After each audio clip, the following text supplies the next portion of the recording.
கேளுங்கள், அப்பொழுது உங்களுக்கு கொடுக்கப்படும். அப்பொழுது உங்களுக்கு கொடுக்கப்படும்.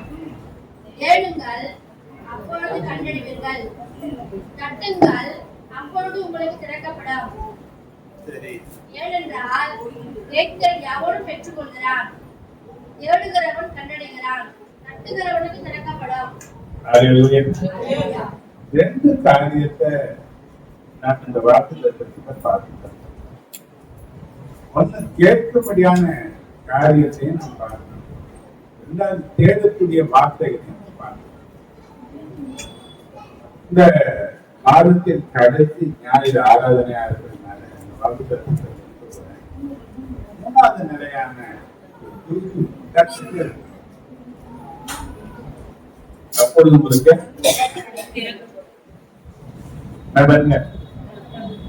தட்டுங்க. ஒரு கிறிஸ்தவனுடைய ஜெப வாழ்க்கையில தட்டக்கூடிய அனுபவம்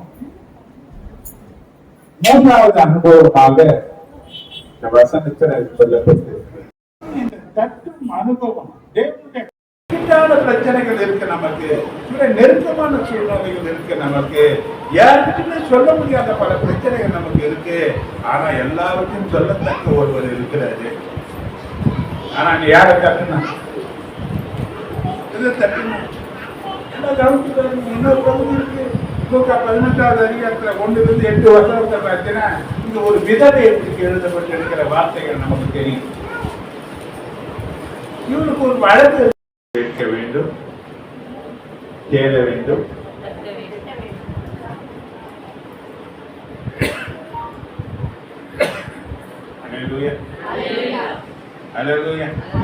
ஆனா இன்னைக்கு தேவ சமூகத்துல வரக்கூடிய அந்த தேவ ஜனங்களா இருக்கட்டும், மற்ற ஜனங்களாக இருக்கட்டும், ஆனா இன்னைக்கு முதல் செய்த காரியங்கள் கேட்கறதுல கற்ற காரியங்கள் தான் முதல்ல. கட்டுதல் என்பது, கட்டுங்கள் என்பது மூன்றாவது காரியம். அல்லேலூயா, அல்லேலூயா.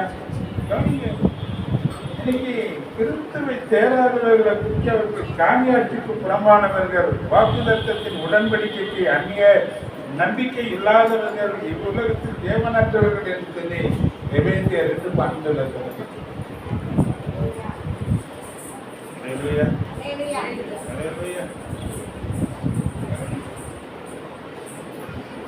இவங்க என்ன பண்றாங்கன்னா, கதவை தட்டி பிரவேசித்த பிறகு அவர்கள் மெய் தேவனை தேட வேண்டும். அதன் பிறகுதான் அவர்களால் எதையாவது கேட்க முடியும். அப்ப கர்த்தரை தொடர்ச்சியாக தேடிக்கொண்டிருப்பவர்கள் ஜெபத்தின் மூன்றாவது கட்டமான தட்டுதல் என்ற உன்னதமான அனுபவத்திற்குள்ளாக பிரவேசிக்கக்கூடியவர்களாக இருக்கிறார்கள். நம்முடைய தேவை மிக மிக அத்தியாவசியமானது. அதை தேவனால மட்டும்தான் சந்திக்க முடியும்.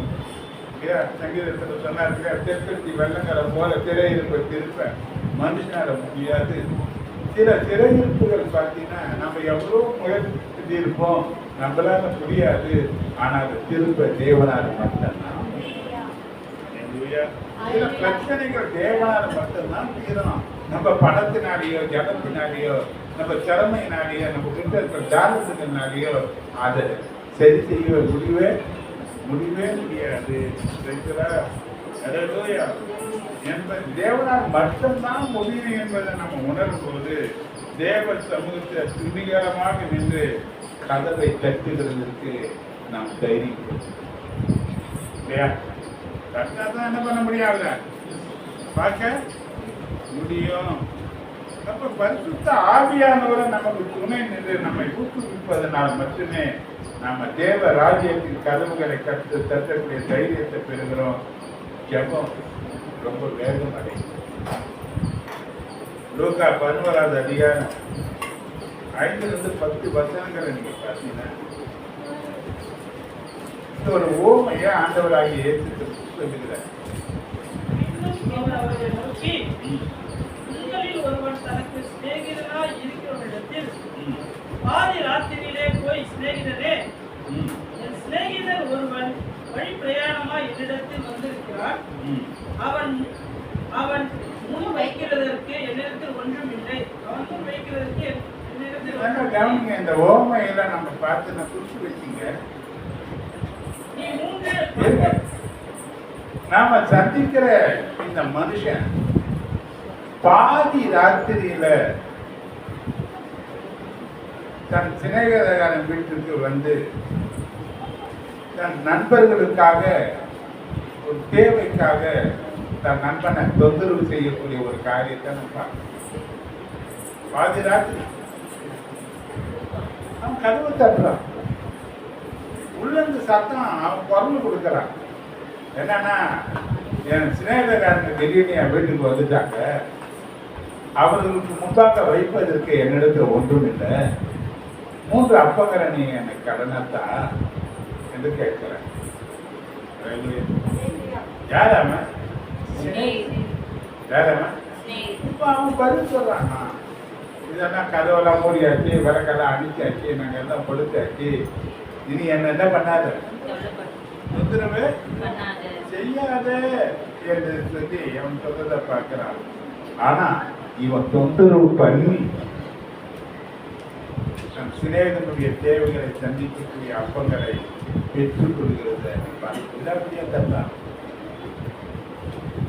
ஆண்டவரை தொந்தரவு பண்ண. சில பேர் நம்பாலும் சொல்லுவாங்க, பார்த்து எதுக்கு தொந்தரவு பண்ண, தொந்தரவு பண்ணாதான் எதையாவது கற்றுக்கொள்ள முடியும். தொந்தரவு பண்ணி ஒன்னையா தேவைகள் இருக்கு. அவன் எந்த ராத்திரியில வந்தான்? பாதி ராத்திரியில வரான். எப்ப வரான்? ஏன்னா உதவி கேட்கிறோம், அந்த ராத்திரியில வருவாங்க.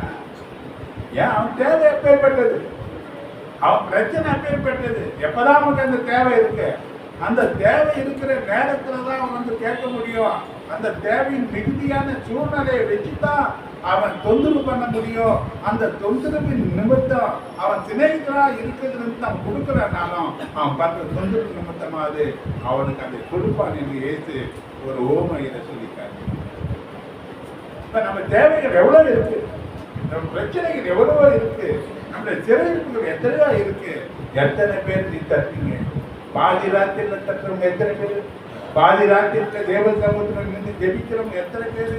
பாதி ராத்திரில அவர் தொந்தரவு பண்ணக்கூடியவங்க எத்தனை பேராக நாம இருக்கிறோம் என்பதை கொஞ்சம் சொல்லுங்க.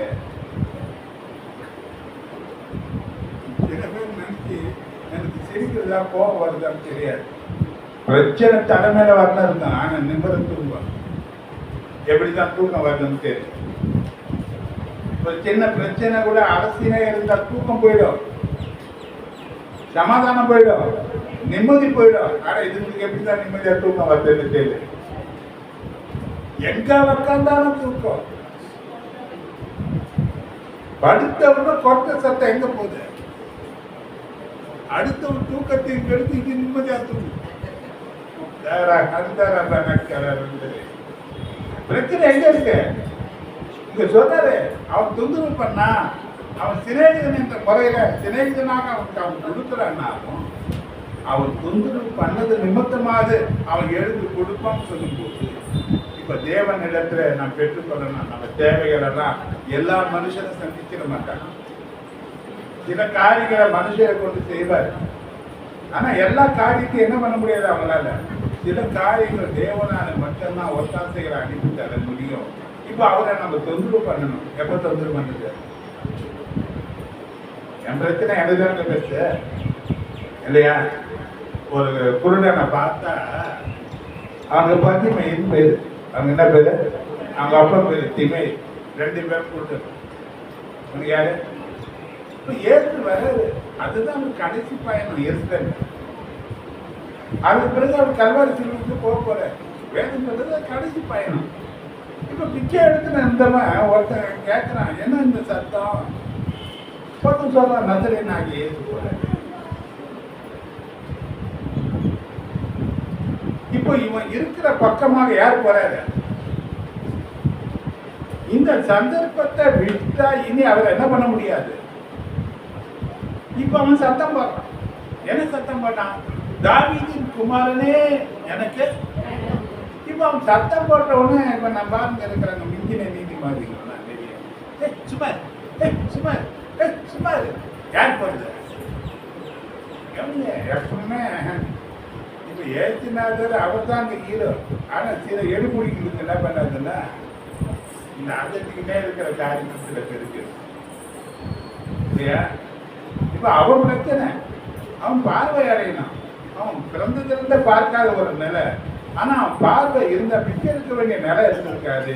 அவன் அநேகருக்கு கொடுக்கக்கூடிய ஒரு நிலையில அவன் மாற்றப்பட்டு இருப்பான். இப்ப அவன் வாழ்க்கையின் பிரச்சனைகளை தீர்க்கக்கூடிய ஒரு சந்தர்ப்பம் அவனுக்கு வருது. இப்ப இயேசு அந்த பக்கமா போறாரு. இப்ப அதை அறிந்தவனாக, அந்த சந்தர்ப்பத்தை உணர்ந்தவனாக, அவன் குருடனா இருந்தாலும் ஒரு பிச்சைக்காரனா இருந்தாலும் அந்த சந்தர்ப்பத்தை பயன்படுத்தி அவன் சத்தமிட்டு கூப்பிடுறான். அவன் எப்படி கூட்டான்? அவன் எப்படி கூட்டான்? மற்றவங்க என்ன பண்றாங்க? இப்ப பாருங்க, அவங்க ஒரு ஆளை ஏசி நின்று யார் சத்தத்தை கேட்ட? யார் சத்தத்தை கேட்ட?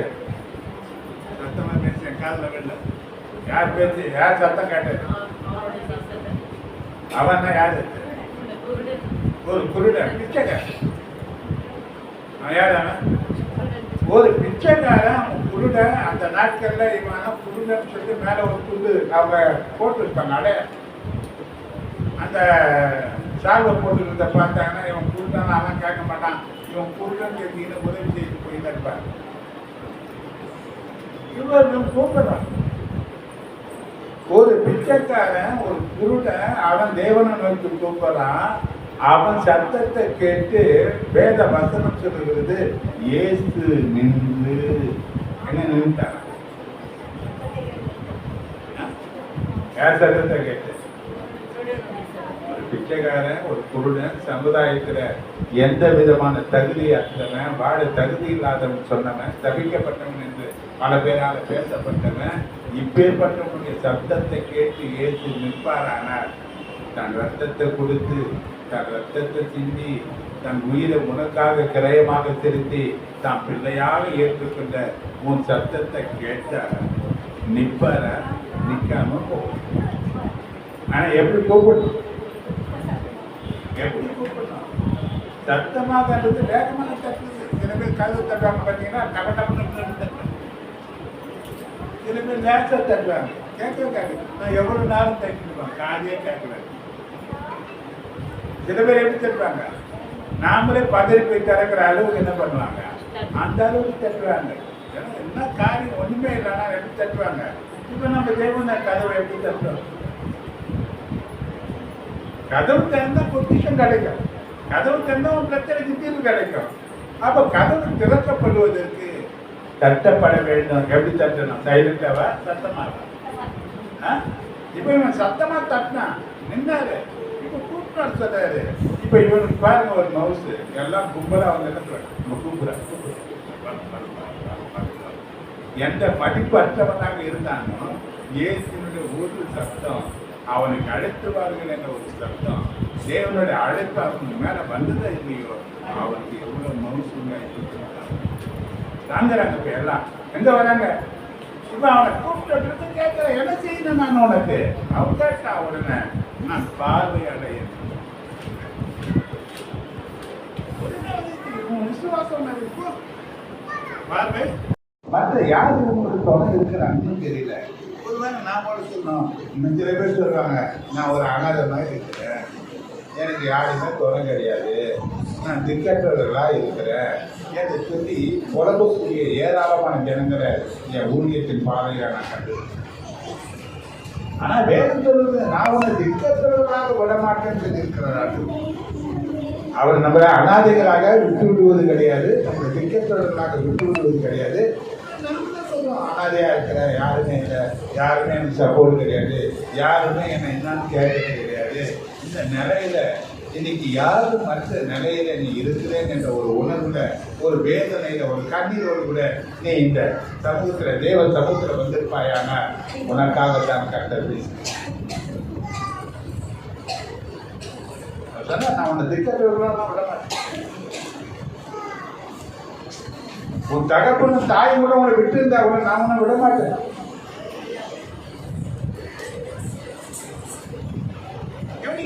இவ விதவை, இவருக்கு வழிவாசல்களை திறக்க இவருக்கு அனுசாரியாக இருந்த தேவன் உனக்கு வழிவாசல்களை திறக்க உனக்கு மனுஷாரியாக இருக்கு. உன் வாழ்க்கையில மகிழ்ச்சி பொங்கத்தக்கதான ஆசீர்வாதங்களை தந்து நிச்சயமா அவன் ஆசீர்வதிப்பார். அல்லேலூயா, அல்லேலூயா. ஆனா அவருடைய மன உறுதியும் அவருடைய விடாமுயற்சியும் உனக்கு கட்டாயம் வேணும். என்ன வேணும்? பெற்றுக்கொள்ளுகிற வரையில் நீ தேவனிடத்துல போராட வேண்டும். என்ன வந்தாலும் சரி, யாக்கோபை போல ஒரு உறுதியான ஜெப போராட்டம் உனக்கு கட்டாயம் இருக்கணும். ஜெபம் என்பது ஒரு போராட்டம். ஏதோ நைஸா பேசிட்டு போறதல்ல. ஜெபத்துல பெற்றுக்கொள்ளுகிற வரையிலும் ஒரு போராட்டம். யாரை விட மாட்டேன். அதுக்கு சொன்னாட்டியா, நீர் என்னை ஆசீர்வதித்தாலே ஒழிய உண்மை நான் போக விடன்னு சொன்னான். அவன் கால் சங்கு நெருப்ப தொட்டாரு. கால் குலுக்கி போய் நொண்டி நொண்டி நடந்தாலும் சரி, எனக்கு என்ன வந்தாலும் சரி, யோபு போல அவர் என்னை கொண்டே போட்டாலும் சரி, நான் யாரை விடுவதில்லை. நான் யாரை விட மாட்டேன். அந்த வைராக்கியம் உனக்கு இருக்குமானால் வாழ்க்கை சிறை இருப்ப கஷ்டமா இருக்கு. அல்லேலூயா. இவருக்கு மாத்திர அந்த வழக்கு தீர்வு வந்துருச்சு. இப்போ இவர் தொல்லை பண்ணா அந்த நியாயாதிபதியே இவருக்கு ஒரு நியாயம் செய்ய போறேன்னு சொல்லிட்டு தீர்மானத்தை எடுத்தான். ஏன்னா அவனை யாராலையும் கட்டுப்படுத்த முடியாது. ஏன்னா அவனை குறித்து சொல்லப்பட்டிருக்க அவன் மனுஷனுக்கும் பயப்படாதவன் தேவனுக்கும் பயப்படாத. அப்ப மனுஷனுக்கும் தேவனுக்கும் பயப்படாத அந்த ஜட்ஜை இந்த விதவினுடைய விடாமுயற்சினாலேயும் மன உறுதியினாலேயும் ஒரு நியாயத்தின் தீர்ப்பு கொடுக்கத்தக்க வழியில நடத்துவாரானால் நீ தேவனுடைய பிள்ளையாக இருக்கிறார். உனக்கு அநீதிகள் நடக்கும் போது, உன் வழக்கு தேவனிடத்துல வரும்போது, இன்னைக்கு கால தாமதங்கள் சில நேரங்கள் ஆனாலும் உன்னுடைய மன உறுதியையும் உன்னுடைய விடாமுயற்சியும் தேவ ராஜ்யத்தின் கதவுகளை ஓயாமல் தட்டக்கூடிய அந்த தட்டுதல் வாழ்க்கையில இருக்குமானால் நிச்சயமாக கர்த்தருக்கு நியாயம் செய்வார். அல்லேலூயா, அல்லேலூயா, அல்லேலூயா. இன்னொரு காரியம் நாம் பார்க்கிற ஆதியாகமம் 18:32.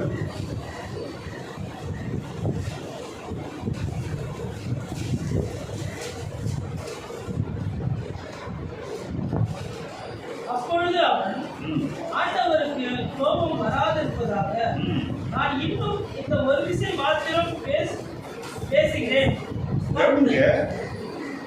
இப்ப ஆபிரகாமோடு கூட கர்த்தர் முதல்ல பேசுறாரு. என்ன பேசுற? சோதம் குமராவினுடைய பாவம் அது பெருகி போச்சு. அதனுடைய அக்கிரமம் என்னுடைய சன்னதியில வந்து நிற்குது. இதை நான் அழிக்கக்கூடிய ஒரு நிலை, ஒரு காலகட்டங்களாக இந்த காலம் வந்துடுச்சு என்று சொல்றேன். யாருன்னு சொல்றாரு? ஆபிரகாம். இப்போ ஆபிரகாம் இப்போ என்ன பண்றான்னா, அவன் திறப்பி வாசலில் நின்று அவன் எப்படியாவது கதவை தட்டானா, இந்த ஒரு விசை, இந்த ஒரு விசை, இந்த ஒரு விசை, இந்த 50 10 வரலாம். எப்படி கேட்டுன்னு வந்தான். தேவரின் கோபம் என் மேல மூலாது இருப்பதாக, தேவர் என் மேல கோபப்படாது இருக்கிறாங்க. இந்த ஒரு விஷயம் பேசுறேன், இந்த ஒரு விஷயம் பேசுறேன், இந்த ஒரு விஷயம் பேசுறேன்னு சொல்லிட்டு எங்க வந்துட்டான். 10 பேர் இருந்தார். அப்ப அந்த பட்டணம் அழிக்கப்பட்டது. அங்க யார் இல்லைன்னா 10 நீதிமான் கூட. ஆனா திறத்தின் வாசல் இல்லை. ஆபிரகாம் நின்று தட்டுறது போல நம்ம என்ன பண்ணணும்? இப்போ ஜெபம் இன்னைக்கு தேசத்துக்காக ஜெபிக்கணும்னு சொல்றோம். ஆனா தேசத்திற்காக ஜெபிக்கும் போது இந்த உலகத்தின் அதிபதி சும்மா இருக்க மாட்டேன். ஆனா ஆண்டவருடைய ஒத்தாசைக்காக தொடர்ந்து நாம் கட்டி கொண்டே இருக்க வேண்டும். தொடர்ந்து தேவன் நம்ம வாழ்க்கையில செயல்படுவதற்கு, தேவனுடைய காரணம் நம்ம அமர்வதற்கு தேவனை தொந்தரவு செய்து கொண்டே இருக்க வேண்டும். அல்லேலூயா, அல்லேலூயா. நம்ம என்ன பண்ணணும்? அப்படியா செய்யணும். பாக்கி பாருங்க. அல்லேலூயா. நல்ல இன்னொரு வசனத்தை பாருங்க. ஓசியா 12:4 பார்த்தீங்கன்னா, யாக்கோபை பற்றி ஒரு காரியத்தை ஓசியா தீர்க்கதரிசி சொல்றோம். அவன் தூதனானவர்களோடு போராடி மேற்கொண்டான். அழுது அவரை நோக்கி எங்கினான். பெத்தேலில் அவர் அவனை கண்டு சந்தித்து அவ்விடத்திலும் அவனோட பேசினார். இன்னைக்கு பரலோக ராஜ்யத்தின் கதவுகள் பூட்டப்பட்டது கூட தோற்றமளிக்கலாம். ஆனால் அதற்காக அது பூட்டப்பட்டே இருக்க வேண்டும் என்ற கட்டாயம் கிடையாது. ஆனால் தட்டக்கூடிய நிலைகளிலே நாம் தட்டிக்கொண்டே இருக்கோம். ஜெபத்தின் 3வது நிலை என்னங்க? தேவனுடைய பிள்ளைகளுக்கு நல்லது. நீங்க நம்முடைய தட்டுதல் எப்படி இருக்கு? நீ கேட்கணும்.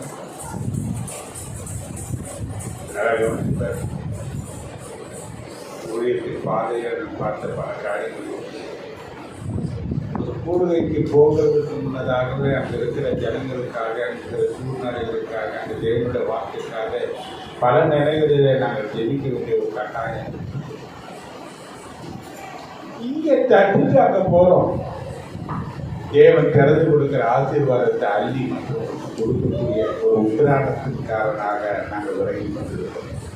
ஆனால் யாருக்கு தட்டணும்? இன்னைக்கு பல நிலைகளில் ஜனங்களுக்கு தட்டி சுகத்தை கொடுக்கக்கூடிய ஒரு அற்புதமான சுகமளிக்கிற வல்லனை செயல்படுத்துவது பெற்றுக்கொண்டவர்கள் அதை தாக்குக்கொள்ள முடியாதவர்களாக விட்டுவிடுகிறார். திரும்ப யார் தாக்குக்கொள்ளணும்னா அந்த சுகத்தை திருடக்கூடியதற்கு இன்னைக்கு திருடனாகிய சத்துரு ரெடியா இருக்கிறான். அவன் உட்கொள்வதற்கு, அவன் வாழ்க்கையில உள்ள பிரவேசிக்கிறதுக்கு ஒரு அசட்டையான ஒரு அலட்சியமான போக்கு வாழ்க்கையில காணப்படாதபடிக்கு கதவுகள் பூட்டப்பட்டதாக காத்துக்கொள்ள வேண்டிய ஒரு ஜாக்கிரதை உனக்கு தான். வாழ்க்கையோ ஒரு போராட்ட களம் தான். இன்னைக்கு நம்ம வாழ்க்கைய ஒரு போராட்ட களம் தான். பாருங்க, ஆண்டவர் சொன்ன ஒரு வார்த்தை ஏசாயா 45:4 பாருங்க.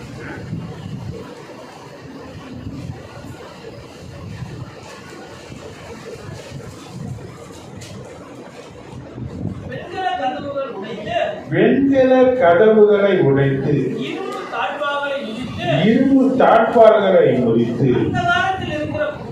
அந்த காலத்தில் இருக்கிற பொக்கிஷங்களையும் ஒருப்பிடத்தில் இருக்கிற புதையல்களையும் உனக்கு என்ன பண்ணுவாராம்? வெண்கல கதவுகளை உடைக்கிறாரா, இரும்பு தாழ்பாள்களை முறிக்கிறாரா? யாரா? நம்முடைய தேவனாக மறைவிடங்களிலே இருக்கிற பொக்கிஷங்களையும் தேவைகளுக்குரிய ஆசீர்வாதங்களையும் இன்னைக்கு மறைவிடத்தில் வைத்திருக்கிற சத்திரமிடத்திலிருந்து படுகி கொடுக்கிறவராயிருக்கிற பட்சிக்கிறவனிடத்திலிருந்து பட்சத்தையும் அவன் உண்டாக்குகிற தேவனாக இருக்கிறான். எவன் கொடுங்கினானோ அவன் கையில பிடி கையில கொடுக்கிறான். ஹல்லேலூயா, ஹல்லேலூயா, ஹல்லேலூயா. வெளிப்படுத்தின 3:7 பத்தினா என்ன அழகா இருக்கு. ஒருவரும் கூட்டக்கூடாதபடிக்கு திறக்கிறவர் என்று எழுதப்பட்டிருக்கு. யார் இது? இவர் கூட்டினா திறக்க முடியாது, இவர் திறந்தா கூட்ட முடியாது. ஹல்லேலூயா, ஹல்லேலூயா. ஏன்னா இவர் தாவீதின் திறவுகோலை உடையவர். ஒருவேளை நம்மோடு தங்கி தாவரிக்க நமக்கு நன்மை செய்ய விருப்பம் இல்லாதவரை போல இயேசு காணப்படலாம். வெளி தோற்றத்தை கண்டு நாம் நம்பிக்கையை இழந்துவிடாது போகலாம். ஏன்னா லூக்கா 24வது அதிகாரம் 29வது வசனத்தை பாருங்க.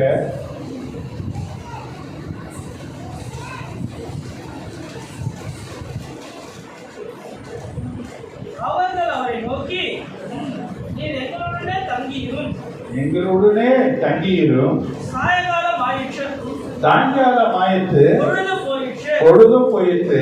அவரை வருந்தி கேட்டுக் கொண்டார்கள். என்ன பண்ணாங்க?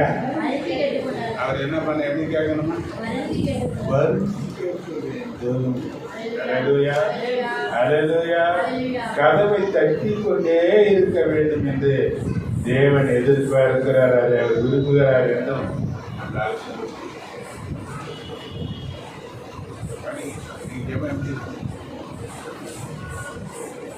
பிரச்சனை தான். வெற்றி கொள்கிற வரையில் எங்க தெரியும்? கதவை திறக்கிற வரையில் என்ன பண்ண? கெட்டமையினால தேவன் ஒரு காரியத்தை நமக்கு காண்பிக்கிறார். அவர் சிலுவையின் மரணத்தை சந்திக்க வேண்டிய நேரம் வந்துருச்சு. என்ன நேரம் வந்துருச்சு? தனக்கு சப்போர்ட்டா இருக்க வேண்டும் என்று சொல்லி ஒரு 3 சீடர்களை அந்த ஜெபத்தில் தன்னோடு இணைத்துக் கொள்ள அவர் கெத்செமனேல நிற்கிறார். ஆனா நிற்க வேண்டிய துணையா இருக்க வேண்டிய சீடர்கள் தூங்க மயக்கத்தினால தூங்குறாங்க. இப்போ 3 காரியங்கள் 3 நிலையம் அவர் சொன்னதையே திரும்ப திரும்ப திரும்ப சொன்ன காரியத்தை கேட்டதையே திரும்பி திரும்பி என்ன பண்றாரு, சட்ட கதவையே திரும்ப திரும்ப என்ன பண்றாரு. கவனிங்க, உதவிகள் தான் யார் உதவியா இருப்பாங்கன்னு நினைச்ச அந்த சீடர்களோ உதவிக்கு துணை நிற்கிறாங்க. தூக்க மயக்கத்தில் தூங்கினாங்க. இந்த தட்டுதல் தேவன் ஒரு தூதனை அவருக்கு அனுப்பி அந்த சிலுவை மரணத்தை சந்திக்கிறதுக்கு வேண்டிய பலத்தை கொடுக்கிறதுக்கு ஒரு தூதனை அனுப்பி பலப்படுத்தி இன்னைக்கு நாம கிடைக்கக்கூடிய இடத்துக்கு ஒத்தாசைகள் வராமல் போகலாம். இவரு நமக்கு துணையா நிற்பாரு, நமக்கு பாதுகாப்பா இருப்பாரு, நமக்கு எல்லாவற்றையும் ஒத்தாசையா இருப்பாரு என்ற நம்புகிற மனுஷர்கள் போலாம். அதான் அழகா சொல்றாரு. ஏற்கனவே 54:10 நீங்க பார்த்தீங்கன்னா, மலைகள் விலகினாலும் பர்வதங்கள் நிலை பெயர்ந்தாலும் என் கிருபை உன்னை விட்டு விலகாமலும் என்னுடைய சமாதானத்தின் உடன்படிக்கை நிலை பெயராமல் இருக்கும் என்று உன்மேல் மனதுருகிற கர்த்தர் சொல்கிறார். ஒருவேளை நான் நம்புற மனுஷர்கள் விலகலாம், அதை போல நம்பி நின்றார். இவரை தான் தெய்வத்தை போல நம்பி நின்றேன், அவர்கள் கூட விலகி போகிறார். விலகாதவர், மாறாதவர், என்றும் நிலை நிற்கிறவரும், என்றும் உன்னோடு கூட இருப்பேன் என்று வாக்கு கொடுத்தவரும் தேவன் ஒருபோதும் மாறாதவர், ஒரு நாள் முன்னெடுத்து விலகாதவர். அந்த விலகாத தேவனிடத்துல நீ என்ன பண்ணணும்னா வருந்தி கேட்க வேண்டும். அல்லேலூயா, அல்லேலூயா, அல்லேலூயா. தான் சொன்னபடியே ஒரு ஒத்தாசையை உனக்கு நிச்சயமா அனுப்பி தருவது. எதிர்பாராத இடத்துல ஒரு உதவி வந்தா மாதிரி ஒரு தேவ தூதனை இயேசுக்காக அவர் அனுப்பி தான் சந்திக்க வேண்டிய சிறுவர் மரணத்திற்குரிய ஒரு பலத்தை. ஏன்னா அந்த கவனிச்சு பாருங்க, இன்னைக்கு ஒரு பெரிய காரியம் நமக்கு ஆண்டவர் வச்சார். அது என்னன்னா, இந்த நாளில் தான் நம்ம சாக போறோம்னு தெரியாத ஒரு மறைவு வச்சிருக்காங்க. அவங்க என்ன வச்சிருக்காரு, இன்னைக்கு செத்து போயிட்டா நமக்கு தெரிஞ்சா எப்படி இருக்குன்னு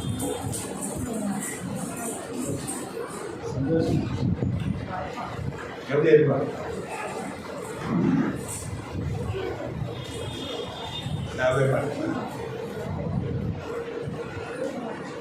என்ன வேலை இருக்கா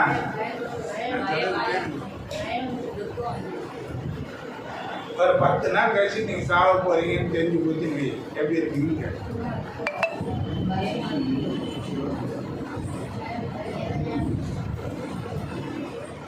இந்த அனுபவம் யாருக்கு இருக்குன்னா, தூக்கு தண்டனை கைதிகளுக்கெல்லாம் இருக்கு. இத்தனாம் தேதி தூக்குன்னு சொல்லிடுவாங்க. ஒரு 10 நாட்கள் தூக்கு போட போறான், அவன் ஜெயில இருந்து பார்ப்பான், மற்ற கைதிகளை பார்ப்பான், அதுக்கு சாவே வராத மாதிரி என்ன பண்ணி ஒவ்வொரு நாளும் செஞ்சு இருக்கும். இந்த நினைவை அவனை பைத்தியம் வாங்கி என்ன வாங்கிட்டான். அவனுக்கு வேற நினைவு என் சாவு இதை சொல்லி சொல்லி சொல்லி சொல்லி என்ன பண்றான். அதனாலதான் தேவன் அதை மறைச்சு வைக்கணும். நீங்க நல்லா கவனிச்சு பாருங்க, அடுத்த வேலை மதிக்கிறது இருந்தா கூட அந்த பயம் இல்லாம இன்னைக்கு இருக்கிறதுக்கு காரணம் என்னன்னா, அது தேவன் நமக்கு மறைச்சு வச்சிருக்கிறாரு. இப்ப இயேசுக்கு தெரியும், இந்த நாழிகையில, இந்த நாளில, இந்த நேரத்துல நான் சிலுவையில மறைக்க போறேன். அவர் சிந்தனை எவ்வளவு பாடுபட்டு இருக்காங்க. அதனாலதான் சீடர்கிட்ட சொன்னாரு, என் ஆத்மா மரணத்துக்கு ஏதுவான துக்கம் இருக்கிறது, என் கூட இருந்து எனக்காக ஜெபம். அந்த மரணம் எத்தனை அவமானத்தை கொண்டு வரப்போது, எப்படியெல்லாம் சித்திரவதைகளை அனுபவிக்க வேண்டும், எத்தனை காயங்கள், எத்தனை சவுக்கடிகள், எத்தனை விதமான அவமானங்களை சுமக்க வேண்டும் என்பதை நினைச்சு பார்த்தீங்கன்னா நமக்கு அப்பவே பைத்தியம். ஆனா அதை சகித்து அந்த மரணத்தை நிறைவேற்றி தேவ சித்தத்தை செய்து முடிக்கிறதுக்கு தேவன் ஒரு தூதனை அவருக்காக அனுப்பினார் என்று சொல்லப்பட்டிருக்கு. ஏன் அனுப்பினார்னா, 3 முறை தேவன் தேவராஜ்யத்தை கற்றுக்கிறார். பிதாவே உமக்கு சித்தமானார். இந்த பாத்திரம் என்னை விட்டு நீங்க கிடந்து ஆயுள் என்னுடைய சித்தத்தின்படி அல்ல உங்களுடைய சித்தத்தின்படியே ஆக கிடவுது 3 முறை. நீங்க நாம எத்தனை முறை தருவோம்? ஜபத்துல நீ தேவைகளை சந்திக்கிறதுக்கு பெற்றுக்கொள்வதற்கு அவர் வைத்த அந்த 3 விதமான நிலைகளை நீங்க கவனிக்கணும். 1 கேட்க வேண்டும், 2வது தேட வேண்டும், 3வது தட்ட வேண்டும். பூரணமான ஜபத்தின் பலனை பெற்றுவதற்கு 3 அம்சம். நம்ம ஜபத்துல எத்தனை அம்சங்கள்? நம்ம நேர கதை தெரியும். ஏன்னா நம்ம அவசரம் அப்படி நம்ம தேவைகளை அப்படி அதுக்கு பிறகு யாரை தேடுவோம்? கதவு திறந்ததுக்கு எங்க இருக்கிறான்னு தேடுற மாதிரி தேடுவோம். அதுக்கு கண்டுபிடிச்சா கேட்போம்.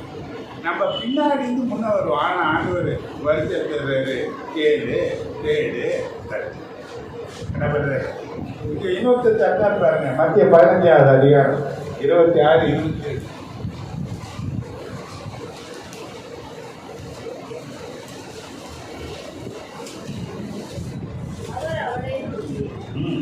பிள்ளைகளின் அப்பத்தை எடுத்து நாய்க்குட்டிகளுக்கு போடுகிறது நல்லதல்ல என்றார். 26, 27. அதற்கு அவள், மெய்தான் ஆண்டவரே, ஆகிலும் நாய்க்குட்டிகள் தங்கள் எஜமான்களின் மேடைகளிலிருந்து விழும் துணிகைகளை தின்னுமே என்றார். நீங்க இதை நம்ம நம்முடைய நடைமுறைக்கு வந்துடலாம். இப்போ ஒரு தேவை அவருக்கு. இவ தேவனுடைய காணி ஆட்சிக்கு புறம்பானவர். தேவனுடைய பிள்ளைகள் அல்ல, தேவனுடைய காணி ஆட்சிக்கு காணாங்க. யார் இவங்க? அந்நியர். இப்போ இவ மகனுக்காக மகள் விசாரணை பிடிக்க அவ வேதனைப்படுறதை கண்டு ஒரு விடுதலைக்காக இயேசு நடத்த வர. இப்ப அவ கூப்பிட்டுன்னே வர. அவள் மனம் போயிடும். அவன் என்ன பண்றது? இப்ப சீக்கிரம் சொல்றாங்க, நம்மளை தொந்தரவு பண்றாரு, நம்மளை தொடர்ந்து வராரு, அவரை அனுப்பிவிடும் என்று சொல்றாங்க. இப்ப அவர் உடனே பேச ஆரம்பிக்கிறார். பிள்ளைகளின் அப்பத்தை எடுத்து நாய்க்குட்டிகளுக்கு ஓடுவது நம்மள அந்த நாய் ஒன்றும் செய்ய மாட்டாரு. நம்மளை போய் நாயின்னு சொல்லிட்டாரு, நாய்க்குட்டின்னு சொல்லிட்டாரு அப்படின்னு இருக்கும். ஆனால் இவ பெற்றுக்கொண்டதுன்னு அடையாளம் என்னன்னு பார்த்தீங்கன்னா, அவர் சொன்னார், அவர் மேலே இருக்கிற நம்பிக்கையை இவை இழக்கவே. எங்கே போறாங்க? ஆமா ஆண்டவரே, நாங்கள் நாய்க்குட்டி தான். நாய்க்குட்டிக்கு ஒரு உரிமை இருக்கு. என்னப்பா, பிள்ளைகள் டேபிள்ல சாப்பிடுவது கீழே சிந்துங்க. நம்ம பிள்ளைகளை பார்த்தாதான் தெரியுமே எவ்வளவு சிந்தாரு இல்லையா? 2 நாய்க்குட்டி வர்றது நரேஷ். பிள்ளைகள் சிந்துறதுக்கு ஆரம்பிச்சு அது வளர்ந்துடும். அதாவது தாராளமா சிந்த நம்ம பிள்ளைங்க. ஆனால் நம்மளுக்கு கோபமே வராது. எவ்வளவு சிந்துனா என்ன பண்ண மாட்டாங்க. அதை சேர்த்து எடுப்பாங்க, சொல்லுவாங்க. அப்போ கூட இன்னும் கொஞ்சம் ஊற்றுவாங்க. என்ன பண்ணுவாங்க? ஏன் அது இல்லை, அது யாரு? நாய்க்குட்டி தான் சின்ன போட்டு கொடுத்துருவாங்க.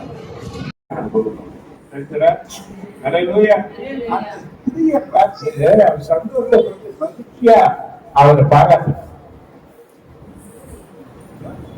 என்ன சொன்னாலும் இன்னைக்கு நம்ம ஒன்று சொன்னா அப்படியே விட்டுருவாங்க. என்ன போய் அவன் அப்படி கொடுத்தேன் அவர் உதவிக்கு வர தான் பிள்ளைகளுடைய பாடுகளை அவர் சகிக்க முடியல. தான் பண்ண பிள்ளைகள் பண்ண வேதனை தாங்க முடியல. அவர் எவ்வளவு அற்புதங்களை ஏற்று செய்யறாரு. தான் பிள்ளைக்கும் ஒரு அற்புதங்களை செய்வார் என்ற நிச்சயத்துல அவர் வர. ஆனா ஏற்றுக்கிறாரு. நாய்க்குட்டிக்கெல்லாம் நான் அப்பத்தை போட மாட்டேன். சுகமிக்கு அப்ப என் பிள்ளைகளுக்கு தான் வச்சிருக்கிறேன். இதை நான் யாருக்கு போடுறேன்? கொஞ்சம் நம்ம நடைமுறையில பாருங்க. இப்ப நாய் வந்தா துரத்து வந்தியா? எப்படி துரத்துனாரு? ஆனா அந்த நாய் திருப்பி துரத்துனாங்க வர்ற மாதிரி என்ன பண்ணிச்சு? சில நாய் ஓடி போயிடும். ஆனா இந்த நாய் ஓடல. நிறைய நாய் எங்க ஓடுதுங்க. இப்ப நீங்க யாரு? ஓடுற நாயா திரும்ப வர நாயா? பாராட்டுறாரு. எந்த நாய் சொன்னாரோ அந்த நாய் யார் பாராட்டுறாரு? ஏசுங்க பாராட்டுகிறார். விசுவாசம் பெற்றுக்கொள்ள தகுதி இல்லாத ஒருத்தி தேவனுடைய அளவற்ற ஆசீர்வாதத்தை பெற்றுக்கொண்டார். தன் வாழ்க்கையில தன் மகனுடைய வாழ்க்கையின் எதிர்காலத்துக்கு அவர் பொக்கிஷமாக ஒரு ஆசீர்வாதத்தை பெற்றுக்கொண்டார். நீங்க நம்ம என்ன பண்ணணும்? ஏன்னா அதுதான் சொல்றாரு. இன்னைக்கு ஆண்டவர் உலக வாழ்க்கை 5:2 பார்த்தீங்கன்னா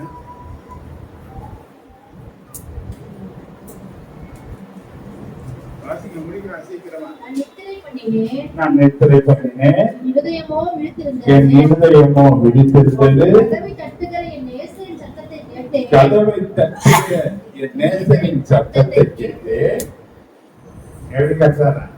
கதவை தட்டுகிற என் நேசரின் சத்தத்தை கேட்டு என் சகோதரியே, என் சகோதரியே, பிரியமே, என் பிரியமே, புறாவே, என் புறாவே, உத்தமியே, என் உத்தமியே கதவை திற. எப்படி தட்டாரா? என் சகோதரியே, பிரியமே. கவனிங்க, நம்மையும் தட்டுற ஆண்டவர் நமக்காகவும் நம்ம கதவை தட்டக்கூடியவராக இருக்கிறார். ரைட்டுடா? அல்லேலூயா. நீ பாருங்க, அரைக்கதவை தட்டுகிற விரக்தியான மனநிலையை தேவன் நல்லா அறிவார். இன்னைக்கு நம்ம மனம் படுகிற வேதனைகள், நம்ம மனசுல இருக்கிற பாரங்கள், நம்ம மனசுல தேங்கி இருக்கிற கவலைகள், இது நம்மளை செயலடைந்து செய்யக்கூடிய சூழ்நிலைகள் எல்லாம் தேவன் அறிவார். அதனால்தான் தன் வார்த்தையினாலே அவர் நம்முடைய கதவை மனக்கதவை தட்டி கொண்டிருக்கிறார். இன்னைக்கு எத்தனை பேர் இந்த சத்தத்தை கேட்கிறாங்களோ அன்றைக்கு அவங்க கதவை திறந்தாங்கன்னா தேவன் ஒரு ஆசீர்வாதத்தை கட்டளையிடுவேன்னு சொல்லிட்டு வெளிப்படுத்துற 3:20 சொல்லுது.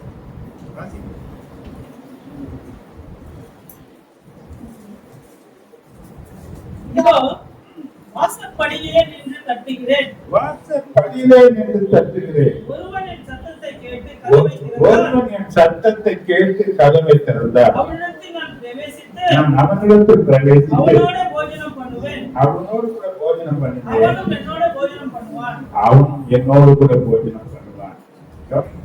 இந்த வசனத்தின் அடிப்படையில ஒரு துன்மார்க்கமான மனிதன் தேவனிடத்தில் விடுதலையோடு வந்து கேட்டு கேடி தட்டி தனக்கு வேண்டிய நன்மைகளை பெற்றுக்கொள்ள முடியும் என்று நினைக்கக்கூடாது. எப்படியா வாழ்க்கை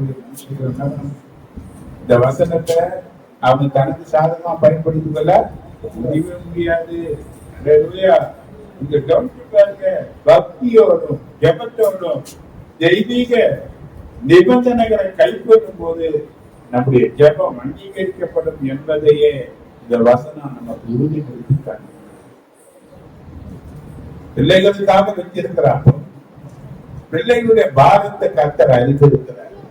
அவருடைய துக்கங்களை அவர் அறிந்திருக்கிறார்.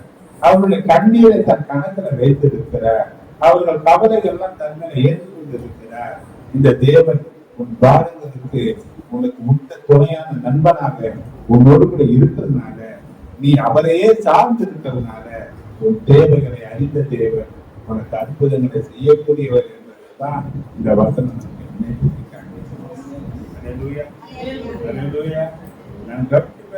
சில வசனம் சொல்றது ஏற்றையா 1:15 பாருங்க.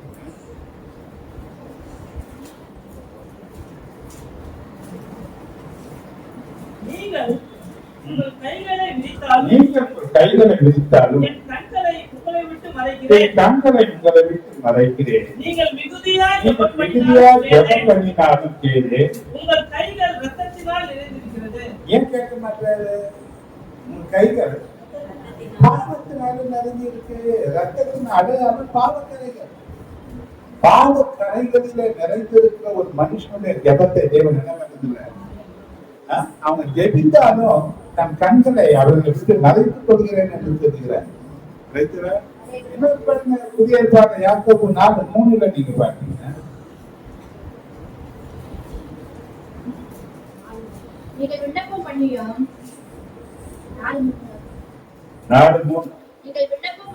நீங்கள் விண்ணப்பம் பண்ணி உங்கள் இச்சைகளை நிறைவேற்றும்படி செலவழிக்க வேண்டும் என்று தகாத விதமாய் விண்ணப்பம் பண்ணுகிறீர்கள். பெற்றுக்கொள்ளாமல் இருக்கிறீர்கள். நிறைவேற்றும்படியாக நாம் பண்ணும் விண்ணப்பங்களை தேவன் ஏற்றுக்கொள்வதே கிடையாது. பண்ண மாட்டார். நம்முடைய விருப்பங்கள் தேவ வசனத்தோட தேவ சித்தத்தோட என்ன தெரியுமானால் நம் விருப்பங்களை கட்ட நிறைவேற்றி. ஏன்னா நீதிமொழிகள் 28:30 நீங்க பார்க்கலாம்.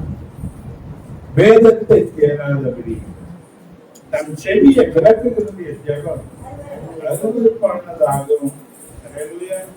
இப்படிப்பட்டவங்க வெளியே நின்று 13:25 சொல்லப்பட்டபடி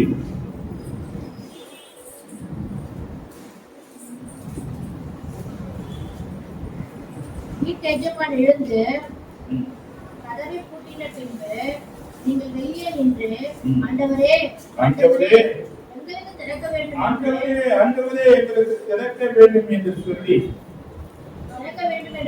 கதவை தட்டும் போது அவர் பிரதியுத்தரமாக நீங்கள் எப்படி இருந்தாரோ அறியேன் என்று உங்களை அறியே என்று சொல்வாருங்க.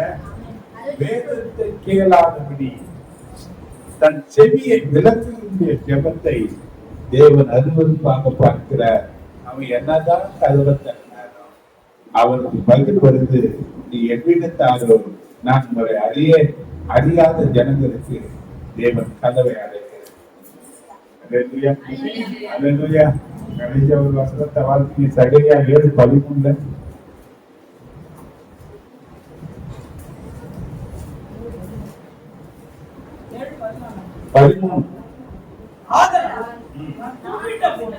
நான் கூப்பிட்ட போது அவர்கள் எப்படி கேளாமல் போனார்களோ அப்படியே அவர்கள் கூப்பிட்ட போது என்ன சொல்றாங்க?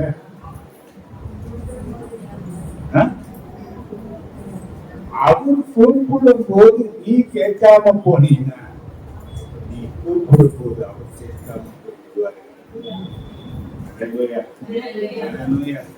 எனக்கு ஜபத்தில் 3 காரியங்களை நம்ம பிடிக்கிறது. முதல் காரியம் சொன்ன கேளுங்க, கேட்கிற எவனும் பெற்றுக் கொள்கிறான் என்று சொன்னார். ஜபத்தின் முதல் நிலை என்பது தேவன் சமூகத்துல வந்து நம்மளை தாழ்த்தி அவர் முகத்தை நோக்கி அவனை பார்த்து கேட்க. ஏன்னா மனுஷனால் கூடாததெல்லாம் சில பேர் பாருங்க, நான் பார்த்து ஒன்னும் சாதிக்க மாட்டேன். ஆடே இல்லாம அடையாளம் இல்லாம எஸ்கேப் ஆயிடுவாங்க. இது மனுஷன். தேவன் தன் சொன்னதை குறித்து மகத்தாபம் படுகிறவர் அல்ல. அவரால் ஆகாத காரியம் ஒன்று எல்லாம் அவர் சொல்ல அவர் சொல்ல அவரால் ஆகாத காரியம் என்று ஒண்ணுமே இல்லை. அதனால யாருக்கு கேட்கணும்? யாருக்கு கேட்கணும்? என்னன்னு புரியல. சில பேர் இந்த மாதிரி ஜபத்தை பார்க்கிறேன், இவங்க மாற்றவே முடியல. பார்த்தாச்சு, சண்டை போட்டாச்சு, அழுது பார்த்தாச்சு, அம்மா வீட்டுக்கு போய் ஆச்சு, அப்ப கூட அதிகமா தான் செய்யறாங்க. தவிர இவனை என்ன பண்ண முடியும்? என்னால மாற்ற முடியல. யார மாற்ற பொறுமை யாரோட கொடுத்த? நீ உட்கார்ந்து வேற இந்த வசனத்தை முழு இருதயத்தோடு நம்பியிருப்பாயானா அவன் செயல்படுவதற்கு நீ அமைதியா உட்கார்ந்து பார்க்க என்ன நடக்குது. இத ஒரு பெரிய பிரச்சனை என்ன தெரியுமா? சில பேர் வந்து ஜெபம் பண்ண நான் கேட்பேன், உண்மையாதான் சொல்றேன். ஜெபம் பண்ண பிறகு அடி வாங்குற உடல் ஜெபம் தேவன் நிச்சயமா கேட்பேன். அடி குண்டு போகுது, சப்பு சுயம் போகுது, யார் கட்டக்கூட அமைதியா இருந்து வேண்டுகிற பண்ற ஆட்சிக்கு தேவனுடைய ரட்சிப்பு எப்படி வெளிப்படுது என்பதை நான் பார்க்க முடியும். நான் பார்க்க என்ன பண்ண ஏன்னா அவர் அவ்வளவு கஷ்டப்படுறான். அவர் அழுதான் ஒரு நாள் உன்னை கஷ்டப்பட்டு யார் கஷ்டப்படுற? தேவன் எப்படிதான் கஷ்டப்படுத்துவார்? இது உடனே ஜெபம் பண்ண ஆரம்பிக்கும், உடனே பார்த்துக்கு போட ஆரம்பிக்கும், உடனே 4 பார்த்து ஜெபம் பண்ண கேட்க ஓட ஆரம்பிக்கும். ஆனா ஜெபம் பண்ண சொன்னது யார்? அடிக்க சொன்னதை நீதான், தொட்டில் ஆட்டுறத நீதான். என்னதான் பண்ற? கேட்கிறது எப்படி கேட்கணும்? கேட்கிற நீ பதில் கொடுக்கிறவர் யார் என்பது சரியாய் அறிந்து நீ கேட்க வேண்டும். இரண்டாவது, அவரை தேடணும். அவர் என்ன பண்ணணும்? அவர் எங்க இருப்பாரு, வந்தா அவரை பார்க்கலான்ற நிலை வந்துட்டா அவர் சமீபமா இருக்கும்போது அவர் மூணாவது நிலை என்ன பண்ணணும்? கதவை யாரை தொந்தரவு பண்ணணும்? ஜபம் என்பது சொல்லு தேவனை தொந்தரவு.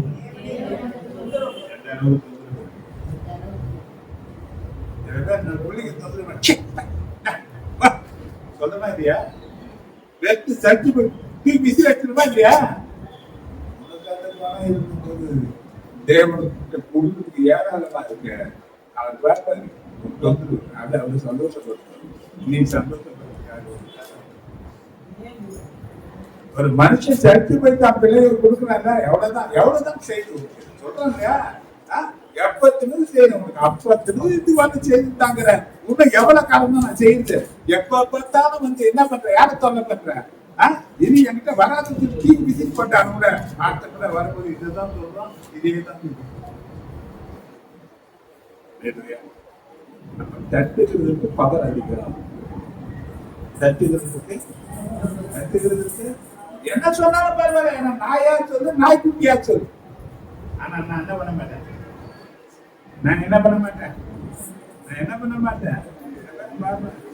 கடுமையா பேசிடுவேன். வேணும்னு பேச மாட்டேன். அந்த நேரத்துல பேசிடுவேன். அவன் முகத்தை பார்த்து ஒரு மாதிரி ஆனாங்கன்னா, ஆனா அவங்க எடுக்கிற எப்ப பார்த்தீங்கன்னா உள்ள ஆடு அவங்க அப்போ சில நேரங்கள்லாம் பார்ப்பேன். நேற்று கூட இந்த யாபேஸ்க்காக ஜெபம் பண்ணும்போது ஒரு பசங்க சொல்லிட்டு வந்தாங்க.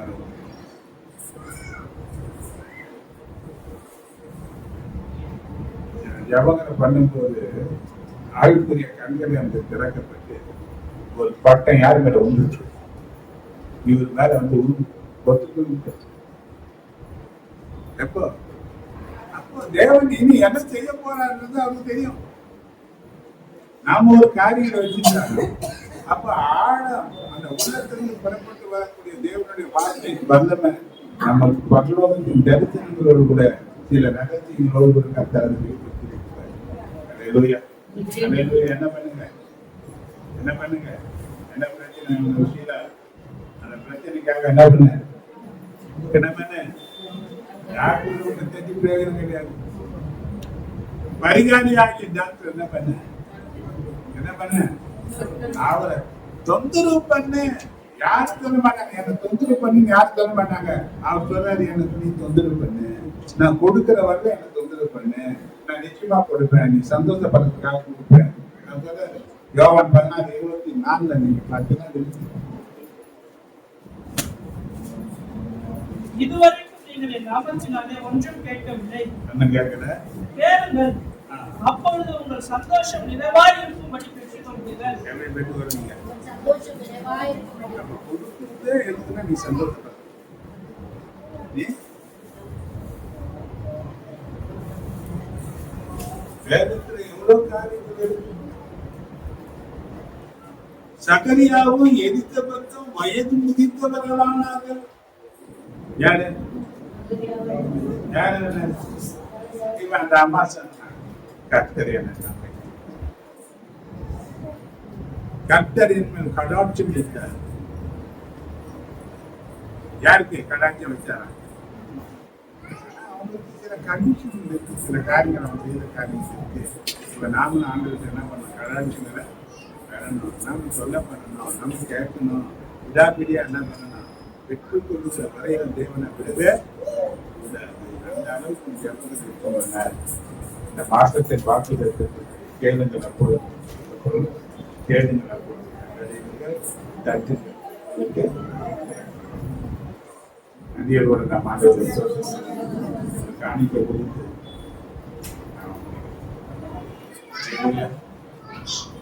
நீதான் பாட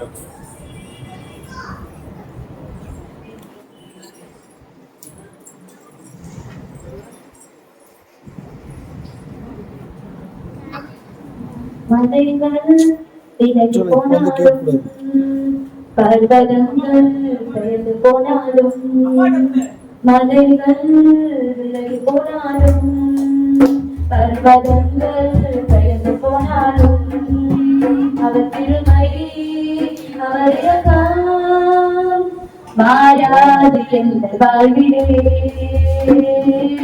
அவர் திருமை அவர் இரக்கம் மாறாது என்ற வாழ்விலே மலைகள் விலகி போனாலும் பர்வதங்கள் பெயர்ந்து போனாலும் மலைகள் விலகி போனாலும் பர்வதங்கள் பெயர்ந்து போனாலும் அவர் திருமணி அவர் இரக்கம் மாறாது என்ற வாழ்விலே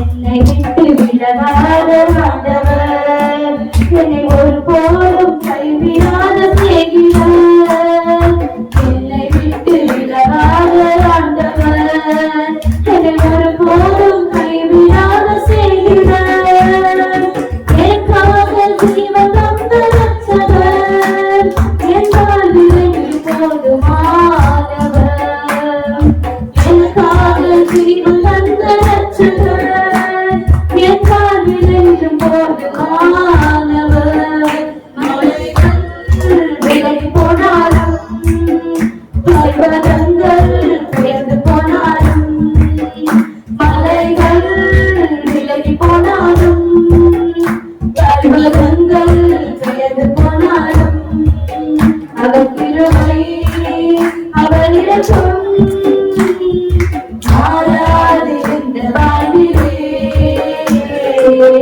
அவர் கிருபை அவர் இரக்கம் மாறாது என்ற வாழ்விலே ஏகோவனிசி என்ற ஜெயமானவர் ஏகோவ சம்மா என்னோடு இருப்பவர் ஏகோவனிசி என்ற ஜெயமானவர் ஏகோவ சம்மா என்னோடு இருப்பவர் என் வாழ்வின் நம்பிக்கையானவர் என் வாழ்வில் என்று போதுமானவர் என் வாழ்வில் நம்பிக்கையானவர் என் வாழ்வில் என்று போதுமானவர் மலைகள் விலகி போனாலும் பர்வதங்கள் பெயர்ந்து போனாலும் மலைகள் விலகி போனாலும் பர்வதங்கள் பெயர்ந்து போனாலும்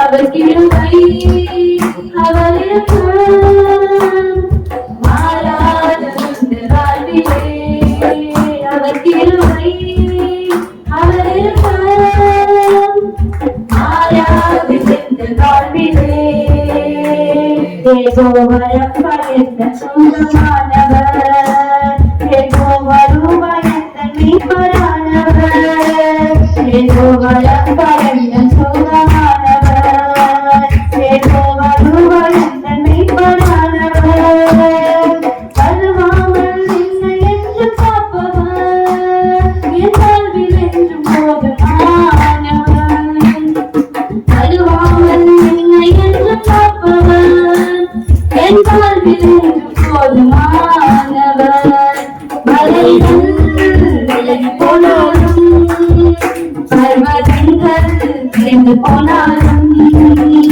மலைகள் விலகி போனாலும் பர்வதங்கள் பெயர்ந்து போனாலும் அவர் கிருபை அவர் இரக்கம் மாறாது என்ற வாழ்விலே அவர் கிருபை அவர் இரக்கம் மாறாது என்ற வாழ்விலே மலைகள் விலகி போனாலும் பர்வதங்கள் பெயர்ந்து போனாலும் மலைகள் விலகி போனாலும் பர்வதங்கள் பெயர்ந்து போனாலும் அவர் கிருபை அவர் இரக்கம் மாறாது என்ற வாழ்விலே அவர் கிருபை அவர் இரக்கம் மாறாது இந்த வாழ்விலே.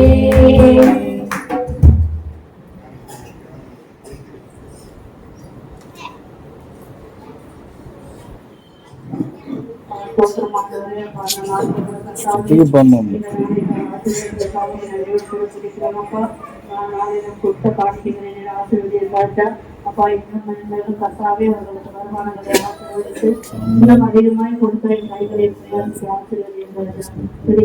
யாவும் கேட்டுக்கிறோம். ஜீவனுடைய நல்ல ஆத்மாவே கர்த்தரை ஸ்தோத்திரி. எங்களுடைய மேல் பரிசுத்தமான ஸ்தோத்திரி. ஆத்மாவே கர்த்தரை ஸ்தோத்திரி. சகல உபகாரங்களும் நம்முடைய கர்த்தராகிய இயேசு கிறிஸ்துவினுடைய கிருபையும் பிதாவாகிய தேவனுடைய அன்பும் பரிசுத்த ஆவியானுடைய ஐக்கியமும் ஆசீர்வாதங்களும் அவருடைய பாதுகாப்பும் பராமரிப்பும் வழிநடத்து நம் அனைவரோடு ஒவ்வொரு பரிசுத்தமானவரோடு வந்திருக்கிற ஒவ்வொரு குடும்பங்களும் எந்த செய்தி இன்னைக்கு ஆகாரத்தை பொருட்படுத்தி தெரியும். நரேஷ் குடும்பமும் இவங்க 2 பேர் ஷேர் பண்ணியிருந்தாங்க. ஷேர் பண்ணியிருக்கிறாங்க. எத்தனையான ஆசீர்வாதங்கள் நன்றி.